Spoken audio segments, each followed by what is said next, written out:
From Los Angeles, California, October 12, 1980. Reagan reports. Ladies and gentlemen, Governor Ronald Reagan. Good evening. In just over 3 weeks, we'll elect the next president of the United States. Many of you have made up your minds, but many others have not. And I can understand your uncertainty. These are difficult and confusing times. In the next 3 weeks, as we move along the campaign trail, I hope to talk with you from time to time about your decision and where I stand on vital issues. But most of all, I want to share with you my hopes and dreams for America. Tonight, I'm speaking to you from California, from the home where Nancy and I have lived for 24 years. She has stood by my side and been my inspiration for nearly 3 decades.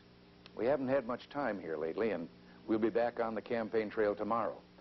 Sometimes we don't get to go together, and that's bad for me. I meet people, and they're looking over my shoulder, and I say hello, and they say, "Where's Nancy?"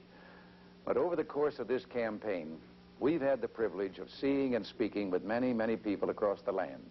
And we've come to understand more fully how a president, to be a good president, must represent and speak for everyone. The comfortable and those who need comforting, the young and the old, the hard hat and the shopkeeper. Out there on the trail, we've been in cities where the unemployment rate has been as high as 20 or 25%. We've talked to the unemployed, auto workers, steel workers, coal miners, people in the construction business. And they've expressed their hunger for hope.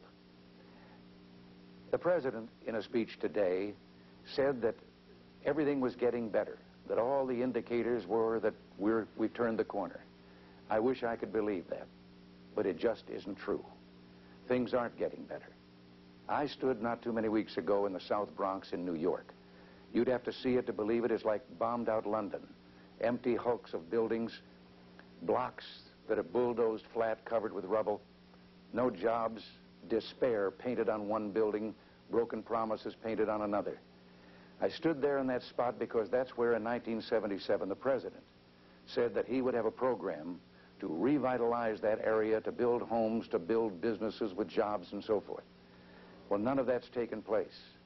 And while I was there, a man stood in front of me, middle-aged, black, not antagonistic at all, and with no bitterness, but just with a longing in his voice, said to me, "Can you tell me that I can have hope, that I can look forward to once again taking care of my family, providing for my children?"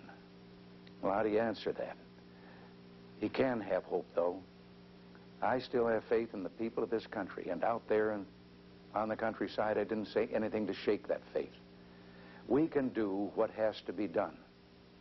These unemployed can have their jobs back, but we can't live in a dream that it's just going to happen overnight, that 8 million unemployed are going back to work, that inflation that's better than 12% when 4 years ago it was only 4.8% is suddenly going to disappear. But with the help of all of you, with the people, I know that we can do that. I know that we can make America great again. And we have an economic plan to do it. This is not just a promise. A plan that we've worked out in which we'll have the help of some of the greatest economists in the country. A plan that will begin with cutting the excessive cost of government and that will balance the budget by 1983, and that will be the beginning of the end for inflation. I'll be speaking to you Wednesday night from Lima, Ohio, reporting on these days of campaigning in between. Thank you. Good night.